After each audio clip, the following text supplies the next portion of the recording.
Hello everyone, welcome back to 24 Academy. Now let's continue our topic which is nouns. మనం part 1 లో ఏం నేర్చుకున్నాం? Nouns are broadly classified into two types. They are countable and uncountable. Countable లో మళ్ళీ because we are counting there exists singular plural. So ఇవన్నీ నేర్చుకొని ఇక్కడ ఏం అనుకున్నాం? What we have learned?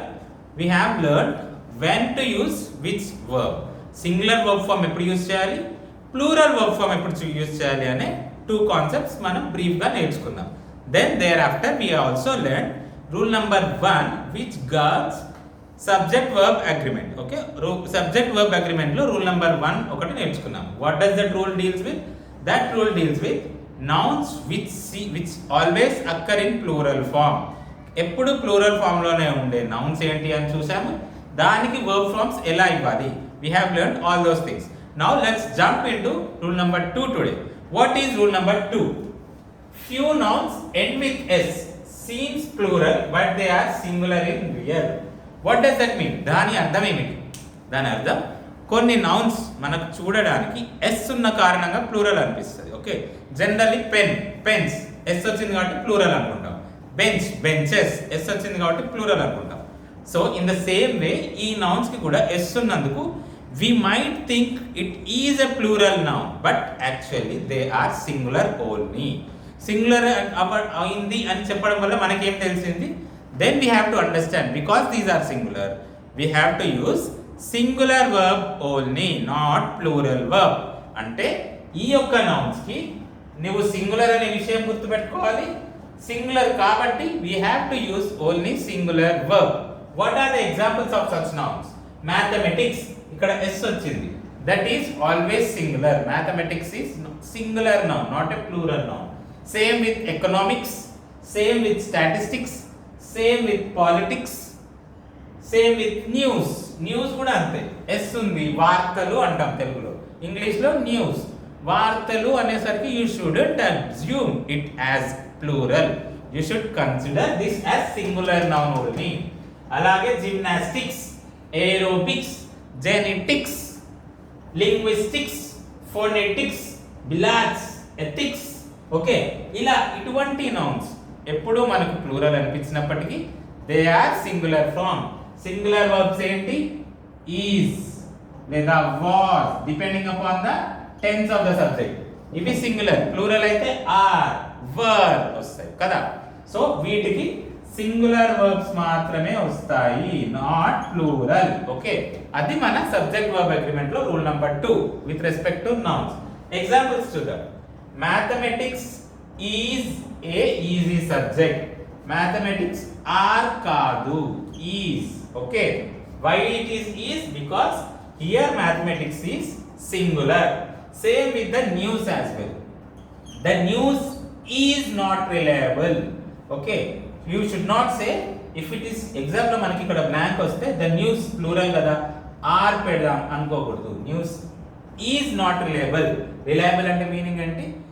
నమ్మశక్యం. నమ్మశక్యం కలిగేది రిలయబుల్. నాట్ రిలయబుల్ అంటే నమ్మలేకుండా ఉంది, we cannot trust that news. Okay, next the first innings. Innings కూడా ఉంటాయి కదా క్రికెట్ లో మనకి, ఫస్ట్ ఇన్నింగ్స్, సెకండ్ ఇన్నింగ్స్ అంటాం. ఆ ఫస్ట్ ఇన్నింగ్స్ అనేది singular actually. Okay, the first innings is over. It's not first innings are over. Sometimes manaku was kuda use cheyalsi vastadi depending upon tenses. Okay, but what you have to learn here is ee nouns eppudu singular form e, veetiki eppudu singular verbs maatrame vastayi. Fine, let's go into more examples. So inkoka example enti, politics మీద మనం చూసుకుంటే politics is full of compromise. Politics are కాదు. So ఇలా you can write many examples which involves these words, these nouns, but whereas the verb takes plural form, not take plural form, it will take singular form only. సరేనా? ఇట్లా ఇలా ఉంటాయి. But there is an exception. ఇంగ్లీష్లో, in English you will always have some rules and also you will get exceptions to it. Exception అంటే ఏంటి? ఈ rule అక్కడ apply అవ్వదు. నువ్వు ఈ రూల్ని 100% ఆఫ్ సిచ్యువేషన్స్లో అప్లై చేయాలని చూస్తే అవ్వదు. కొన్ని ఎక్సెప్షన్స్ ఉంటాయి. సో మనం ప్రెసెంట్ ఈ రూల్కి ఏం ఎక్సెప్షన్ ఉంది? Will try to learn. Okay, ఎప్పుడైనా పొసెసివ్నెస్లో నువ్వు మాట్లాడితే అప్పుడు ఆర్ వస్తుంది. ఓకే, ఇందాక మనం జనరల్గా మ్యాథమెటిక్స్ గురించి మాట్లాడాం. మ్యాథమెటిక్స్ ఈజ్ వెరీ గుడ్ అట్లా చెప్పాను. అట్లా కాకుండా నేను నా గురించి చెప్పాలి. మై మ్యాథమెటిక్స్ అన్నాను అనుకోండి, అప్పుడు ప్లూరల్ వస్తుంది. మై మ్యాథమెటిక్స్ ఆర్ పూర్ అంటే నాకు కొంచెం మ్యాథమెటిక్స్లో తక్కువ మార్క్స్ వస్తాయి, లేదా I'm not so good at mathematics. ఇక్కడ ఏంటి possessiveness, what it is return when the statement indicates possessiveness అంటే ఒక పర్సన్కి సంబంధించి లేదా ఒక పర్టికులర్ కేటగిరీ గురించి నువ్వు సంబంధించి అదే నౌన్స్ వాడినప్పుడు then you have to use plural form, not singular form. This is the exception. Exception అంటే ఆ రూల్కి బ్రేక్, ఆ రూల్ కాకుండా ఆ రూల్ ఇక్కడ అప్లై అవ్వదు, ఆ రూల్ అప్లై కాని సిచ్యువేషన్స్ని మనం ఎక్సెప్షన్స్ అంటాం. ఇంగ్లీష్లో for every rule, almost for every rule there will be exceptions. 100% of సిచ్యువేషన్స్లో అప్లై అయ్యే రూల్స్ ఉండవు. అలా మన రూల్ నెంబర్ 2కి ఎక్సెప్షన్ ఏంటి, when the statement indicates possessiveness, నా, మన, మాది ఇట్లాంటి సందర్భంలో ఆ మ్యాథమెటిక్స్ పాలిటిక్స్ వచ్చింది అనుకో, లేదా తనది అనే సందర్భంలో వచ్చిన you have to use plural verb form which is are. In are case is దగ్గర are. Okay, so what is the example here, my mathematics are very poor. You should not use is here, is వాడకూడదు. ఓకేనా, are వాడాలి. Fine. అలాగనే ఇక్కడ చూడండి, statistics are showing growth. ఈ statistics latest statistics ఏమైనాయో దాన్ని బట్టి గ్రోత్ కనబడుతుంది అని చెప్పారు. నేను అక్కడ స్టాటిస్టిక్స్ అయితే సబ్జెక్ట్ గురించి చెప్పట్లేదు, ఒక పర్టికులర్ స్టాటిస్టిక్స్ గురించి మాట్లాడుతున్నాను. అందుకని అక్కడ are, it takes plural form. Okay, అలాగే ఏదైనా పాలిటిక్స్ గురించి చెప్పాలనుకో, ఒక person politics, his politics are extreme, his politics is extreme కాదు. అగైన్ యు ఆర్ అటైనింగ్, అంటే ఈ పాలిటిక్స్ అనేదంతా ఒక పర్సన్కి అటాచ్ చేస్తున్నావు. అట్లా when you are possessing these nouns then the verb takes plural form. This is the exception here which you have to remember. These are the places where examiner try to test you. మిమ్మల్ని test చేసేది rule కన్నా ఎక్కువ ఎక్సెప్షన్స్లోనే ఉంటుంది. Okay, ఆ exception ఏంటి అనేది మీరు correct గుర్తుపెట్టుకోవాలి. This is place where you have to remember very clearly, you have to understand very clearly when plural form these nouns are taking. This is exception అంటే కొన్ని కేసెస్లోనే ఇది. జనరల్ రూల్ అయితే దే ఆర్ సింగులర్. ఓకేనా, ఇప్పుడు మనం rule number 3కి వెళ్దాం. రూల్ నెంబర్ 2లో ఏం నేర్చుకున్నాం, we have learn that some nouns always seems plural but అవి ఎప్పుడు సింగులర్ ఎక్సెప్ట్ వన్ ఎక్సెప్షన్ కదా. సో నెక్స్ట్ రూల్ నెంబర్ 3 ఏంటో చూద్దాం. Next we can have summarize. Rule number 3 ఏంటి, some nouns always exist in both plural and singular form. అంటే కొన్ని nouns singular ఫామ్లో అలానే ఉంటాయి, ప్లూరల్ ఫామ్లో అలానే ఉంటాయి. మరి నీకు సింగులర్ వర్బ్ వాడాలా ప్లూరల్ వర్బ్ వాడాలని ఎలా తెలుస్తుంది? How come you will get to know which verb form you have to use? సింగులర్గా అలానే ఉండి ప్లూరల్గా అలా ఉన్నప్పుడు నీకు ఏదో ఒక హింట్ ఉండాలి కదా అందులో నువ్వు ఎట్లా వాడాలని. సో దానికోసం those nouns may have articles are there may be having some count. దాన్ని బట్టి స్టేట్మెంట్ బట్టి నువ్వు అర్థం చేసుకోవాల్సింది ఆ నౌన్ అక్కడ సింగులర్ ఫామ్ని యూజ్ చేస్తుందా ప్లూరల్ ఫామ్ని యూజ్ చేస్తుందా అని. ఓకేనా, సో బట్ ఇప్పుడు షీప్ ఎగ్జాంపుల్ ఏంటి మనకు, షీప్ అంటే గొర్రెలు. ఓకే, ఒక్క షీప్ ఉన్న గొర్రెనే అంటాం. గోట్స్కి అలా కాదు, గోట్స్. గోట్ అంటే ఒక మేక, గోట్స్ అంటే మల్టిపుల్ చాలా మేకలు. కానీ గొర్రెకు అలా కాదు, షీప్ ఒకటి ఉన్న షీపే, హర్డ్ ఆఫ్ షీప్ ఒక గుంపు ఉన్నా సరే షీప్ అనే అంటాం. సరేనా, మరి నువ్వు స్టేట్మెంట్లో షీప్ అనే నౌన్ వచ్చినప్పుడు which verb form you have to use, నువ్వు సింగులర్ వర్బ్ ఫామ్ వాడాలా ప్లూరల్ వర్బ్ ఫామ్ వాడాలా, that will get to know. You have to understand actually.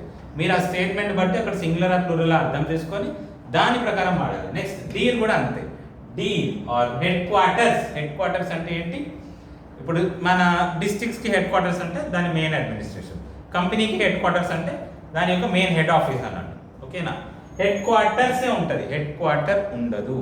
Some times examiner might test you in this way also. స్టేట్మెంట్లో headquarters ఇవ్వకుండా headquarter ఇస్తాడు. ఓకేనా, అలాంటి టైంలో you have to know like headquarters, there is no word called headquarter. Okay, head క్వార్టర్సే ఉంటుంది. Headquarters అంటే the main branch administration office, వాళ్ళు ఎక్కడ రిజిస్టర్ అయి ఉంటారో దాన్ని హెడ్ క్వార్టర్స్ అని అంటారు.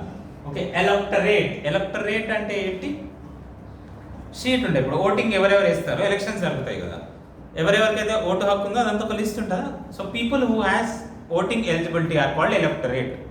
ఓకే, సో ఎలక్టరేట్ అంటే ఏంటి, people who has voting eligibility, ఆ ఓటర్ లిస్ట్లో ఉన్న వాళ్ళందరూ ఎలక్టరేట్. ఓకేనా, ఇది కూడా సింగులర్ ఫామ్లో ఉంటుంది ప్లూరల్ ఫామ్లో ఉంటుంది, same word. Depending upon the statement, నీకు అక్కడ ఎగ్జామ్లో ఇచ్చిన స్టేట్మెంట్ బట్టి నువ్వు ఆ వర్బ్ వాడాలి. ఈజ్ వాడాలా, ఆర్ వాడాలి, వాజ్ వాడాలా, వర్ వాడాలి. Are and were for plural, is and was for singular. అలా ఎగ్జాంపుల్ చూద్దాం. A deer dash grazing in the field. Grazing అంటే ఏంటి? మేయడం, ఓకే, తినడం. ఓకే, డీర్ అంటే మనకు తెలుసుగా, డీర్, ఓకే, యానిమల్. ఫైన్, లేడీ అంటారు తెలుగులో అది. So a deer grazing in the field, ఫీల్డ్ లో మేస్తుంది అని చెప్తున్నారు. సో ఇక్కడ నేను సింగులరా ప్లూరల్, ఈ స్టేట్మెంట్ బట్టి నీకు సింగులర్ అని అర్థమవుతుందా, ప్లూరల్ అని అర్థమవుతుందా? What is the hint here? A అనే ఆర్టికల్ ఏ ఆర్ యాన్ అవి సింగులర్ ఫార్మ్స్ గా ఉంటాయి, ప్లూరల్ వాటికి ఉండవు. ఏ డీర్ అంటే ఒక్క డీర్, ఓకే. మల్టిపుల్ డీర్స్ ఉంటే ఏ వాడము, అసలు ఆర్టికలే వాడు. సో దీన్ని బట్టి మనకు అర్థమైంది ఏంటి, అక్కడ ఒకటే డీర్ ఉంది. So which verb form you have to use? You have to use singular verb form, that is. ఇంకొక క్వశ్చన్ చూడండి, మెనీ డీర్. ఇక్కడ క్వశ్చన్ అని అర్థమైంది, చాలా. సేమ్ డీర్ ఉంది, బట్ ఇక్కడ డీర్ అంటే you have to understand it as singular. Many deer అనేసరికి you have to understand this is plural. So many deer అనే నౌన్ వచ్చింది. సో దీని వర్బ్ అగ్రిమెంట్ ప్రకారం మనకి ఏం వర్బ్ రావాలి? ఆర్ రావాలి. Many deer are grazing in the field. Okay, same deers అని కూడా ఇవ్వచ్చు కొన్నిసార్లు question example. You should strike it off. అది రాంగ్. ఓకే, డీర్స్ ఉండదు, డీర్ మల్టిపుల్ కూడా deer. Next example, the headquarters of company dash in Mumbai. Okay, ఇది singular అనా plural అనా? జనరల్లీ ద ప్లూరల్ ఫామ్ కూడా ఉంటుంది కొన్ని సందర్భాల్లో, బట్ నువ్వు ఇక్కడ ఒక పర్టికులర్ కంపెనీ యొక్క హెడ్ క్వార్టర్స్ గురించి మాట్లాడుతున్నావు అంటే by this statement it is indicating you are speaking about one company headquarters. Headquarter అని కూడా ఎగ్జామ్ లో ఇస్తే అది రాంగ్. ఓకే, హెడ్ క్వార్టర్స్ ఇస్తేనే correct. Okay, if the examiner gives headquarter then the wrong form is ఈ noun itself is wrong. Okay, so the headquarters of company అంటే ఒక company గురించి మాట్లాడుతున్నాం కాబట్టి is in Mumbai. If you go to the next example, many headquarters of finance companies అంటే finance companies యొక్క చాలా headquarters. ఇక్కడ different finance companies యొక్క హెడ్ క్వార్టర్స్ గురించి మాట్లాడుతున్నాం. So you have to understand, ఇక్కడ సేమ్ అదే హెడ్ క్వార్టర్స్ కి you are referring it as multiple, plural అని నీకు అర్థమైపోయింది. అందుకని you have to use plural verb form which is are. Okay, so ఈ విధంగా కొన్ని నౌన్స్ ఎలా ఉంటాయి అంటే ప్లూరల్ సింగులర్ రెండు ఉంటాయి. Based on the rule, based on the statement you will try to understand. మీకు మీరు ఆ స్టేట్మెంట్ బట్టి అతను సింగులర్ కంపెనీ గురించి, సింగులర్ నౌన్ గురించి మాట్లాడుతున్నాడా, ప్లూరల్ నౌన్ గురించి మాట్లాడుతున్నాడా అని హింట్ వస్తుంది. You will understand based on the statement. Then you have to use appropriate word. అక్కడ సింగులరే వాడాలా ప్లూరలే వాడాలా అని ఉండదు. బేస్డ్ ఆన్ ద స్టేట్మెంట్ నువ్వు అర్థం చేసుకోవాలి అక్కడ సింగులరా ప్లూరలా అని, దాని ప్రకారం వర్బ్ ఫార్మ్ వాడాలి. ఓకేనా? Now we have completed 3 rules pertaining to this subject noun agreement with respect to nouns. Okay, rule number 1 ఏంటి? సమ్ నౌన్స్ ఎప్పుడు ప్లూరల్ కాదు సింగులరే, సమ్ నౌన్స్ సింగులర్ కాదు ప్లూరలే. ఇంకొకటి ఇది, okay, plural, both plural and singular. వాటి ఎగ్జాంపుల్స్ కూడా మనం డిస్కస్ చేసుకున్నాం.